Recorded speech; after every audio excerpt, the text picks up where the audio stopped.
In a high tower in the city of Alaris, the sound of laughter echoed through the cold halls. The elites, dressed in their shining suits, gathered around a small chamber, their eyes filled with amusement and scorn. Inside the chamber stood the human prototype, his body tall but thin, his skin pale under the bright lights. He was the first of his kind, designed to be stronger, faster, smarter than any human before, but something had gone wrong, the elites thought. "Look at him," one of them sneered, pointing at the prototype. "He can barely lift a rod, and his reflexes are laughable." Another elite laughed so hard that tears rolled down his face. "I thought we were making a perfect human, not a weakling." The prototype's eyes lowered, but inside, a spark of curiosity and courage burned, though he did not understand it yet. He had been taught to obey, to learn, to improve, but never to doubt his place in this strange world. Every day, he watched the elites perform their experiments on others like him, discarding failures without a thought. Yet somehow, the prototype survived, even when tests pushed him to the edge, even when his body and mind screamed for rest. He learned to move quietly, to hide his fear, to observe carefully, because he knew the elites were always watching. But the laughter never stopped, and it grew louder each time he tried something new, each time he failed. One night, as the city outside glimmered under millions of lights, the prototype stood alone in his chamber. He touched the cold glass of the window and stared at the forest beyond the walls, a place the elites warned him never to enter. The wind carried strange sounds, the cries of creatures that lived freely, without rules or masters. For the first time, the prototype felt something different, a longing, a pull toward the unknown, something that no elite could control. The next morning, the elites gathered again, discussing his weaknesses, mocking his slow learning. "Perhaps he is not fit for our world," one said, shaking his head. "Perhaps this experiment is a failure." But as they laughed, they did not notice the small changes in him, the way his eyes glimmered with determination. He had begun to notice patterns in their tests, weaknesses in their logic, small openings that they left by mistake. If he could just find the right moment, he might survive, he might rise above their ridicule. It was in this silence, between laughter and mockery, that the prototype first sensed another presence. Outside the tall windows, hidden in the shadows of the forest, a pair of golden eyes watched him. The eyes were calm, yet powerful, not like anything the prototype had seen before. He did not know it then, but this silent watcher, a leopard roaming the wild, would change his life forever. For now, the prototype was alone, a figure of scorn in the halls of elites, but even in his weakness, hope quietly grew. And as the lights of Alaris Tower dimmed for the night, the prototype whispered to himself, almost like a promise. "I will not be what they say I am. One day, they will see me for what I can truly be." The wind outside carried his words into the forest, and somewhere in the shadows, the leopard's eyes reflected a silent answer. A journey was beginning, one that no one in the halls of elites could imagine. A journey that would test courage, intelligence, and the power of unexpected allies. And in that moment, the prototype understood something very simple, yet very dangerous. Even the weakest can become the strongest if they refuse to bow. Even the mocked can rise if they dare to step into the unknown. And even a laugh in the hall of elites can be the first sound of a revolution.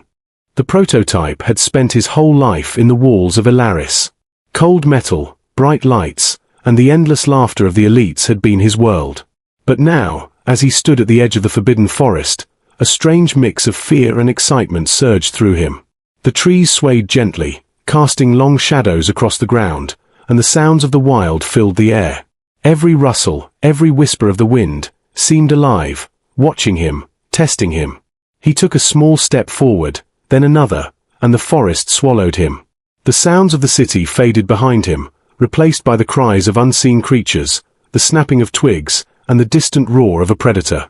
The prototype's heart pounded in his chest, but he forced himself to move quietly, carefully. He remembered the elite's warnings. The wild is dangerous. You will not survive there. But survival was no longer a choice. It was a challenge, a test he had to face alone.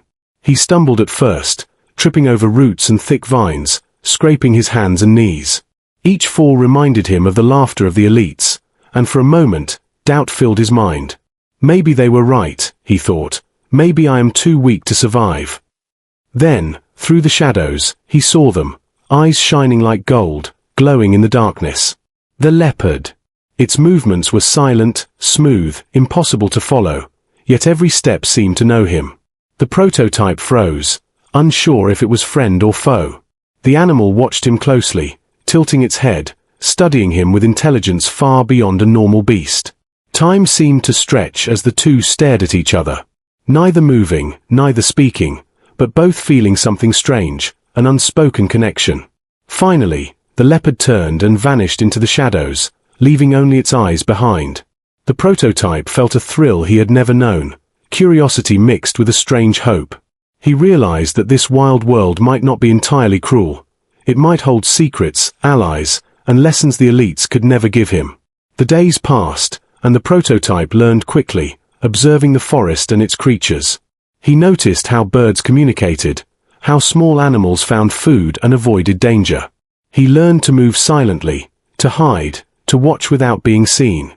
Each success made him stronger, more confident, and the laughter of the elites began to fade from his memory.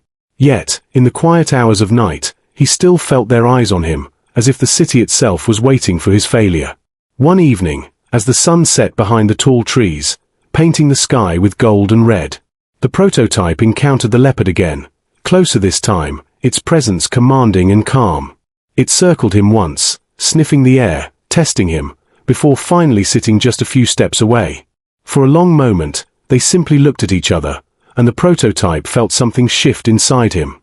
He was no longer just a mocked experiment. He was learning, adapting, becoming. But the forest was not without danger. Sharp claws and teeth lurked in the shadows, eyes watched from every corner.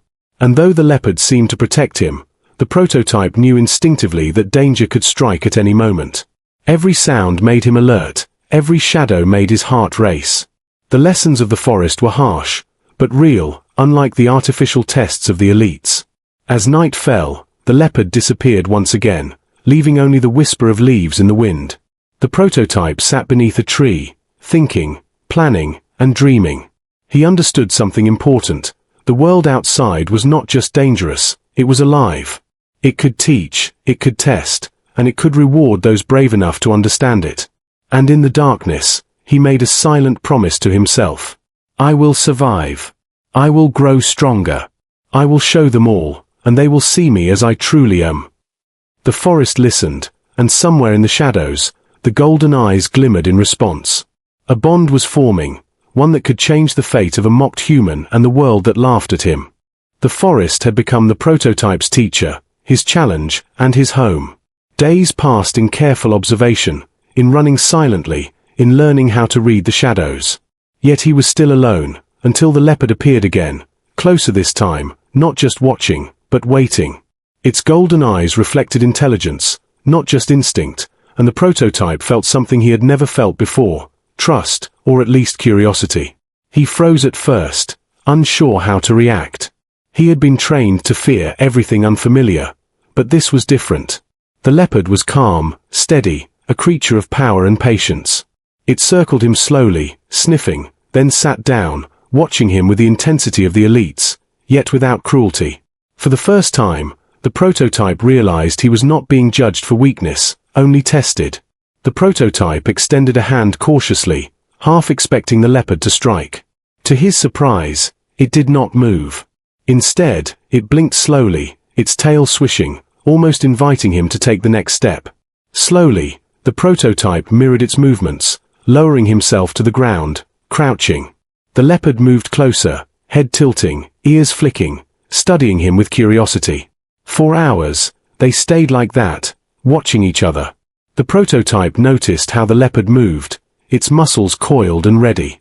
How it listened to every sound, how it smelled the air, how it survived.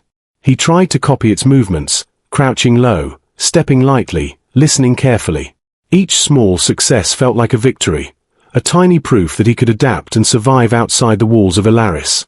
Days turned into nights, and the bond grew. The leopard began to appear even when he did not expect it, always at a safe distance at first. Then closer, testing his reactions, teaching him the unspoken rules of the forest. And slowly, the prototype began to understand. This wild creature was more than a friend. It was a teacher, a guide, an ally in a world that had once seemed impossible to survive. But trust was not easy, and danger lurked everywhere. One evening, as the prototype attempted to cross a small river, a hidden predator lunged from the shadows. Before he could react, the leopard leaped, claws extended, teeth bared, and the predator retreated with a frightened scream. The prototype's heart pounded in his chest, a mix of fear and awe. For the first time, he felt the raw power of an ally, someone, or something, he could rely on. The leopard sat beside him afterward, calm and patient, as if saying, "You are learning. You are growing. You are not alone." The prototype reached out to touch its fur, and the warmth of the living creature gave him a strange confidence.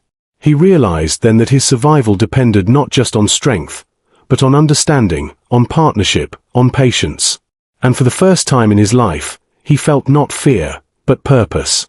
The forest seemed alive around him, whispering secrets only he and the leopard could understand. The laughter of the elites felt far away, distant and meaningless. He was no longer the mocked prototype they had ridiculed in their cold towers. He was learning, adapting, becoming stronger with every day, every lesson, every movement. And yet, the prototype knew this was only the beginning. The world outside the walls held many dangers, and not all would be so kind. But with the leopard by his side, he had hope. Hope that he could survive, hope that he could rise, hope that one day, the halls of elites would see him differently.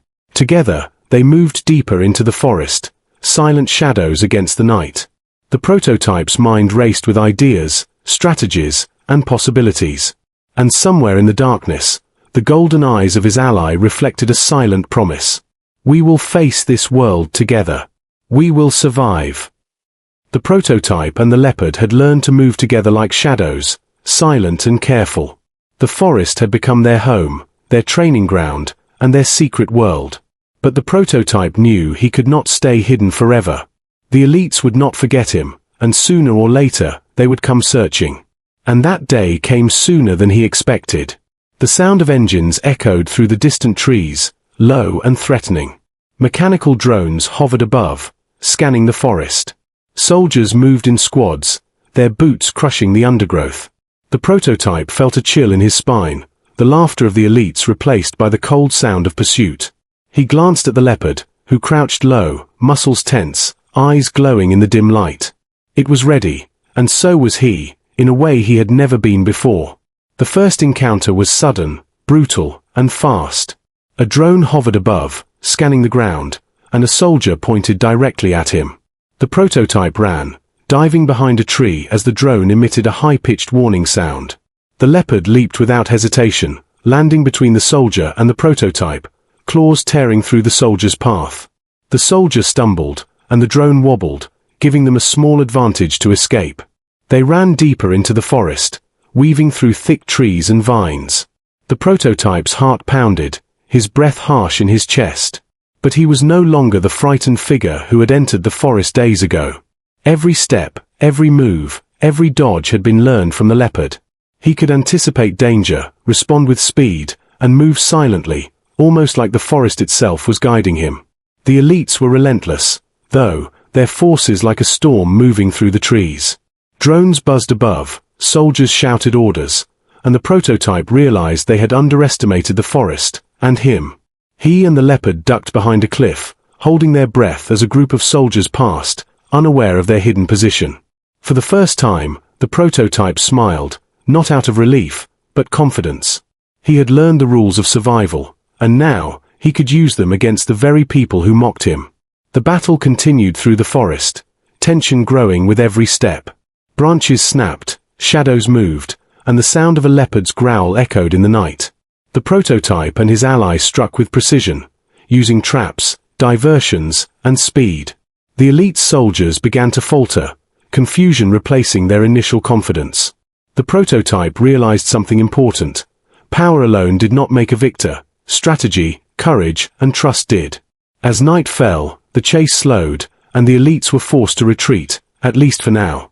The prototype and the leopard emerged from the shadows, bruised but undefeated. He realized that he was no longer just a prototype to be mocked. He was a force to be reckoned with, a survivor, a learner, and a fighter. Sitting on a high rock, The prototype looked at the leopard, whose golden eyes reflected the moonlight. He whispered, almost to himself, "We did it, together." The leopard's tail swished slowly, and the prototype felt a strange warmth, as if the creature understood every word. But deep down, he knew this was not the end. The elites would return, stronger, smarter, and more determined.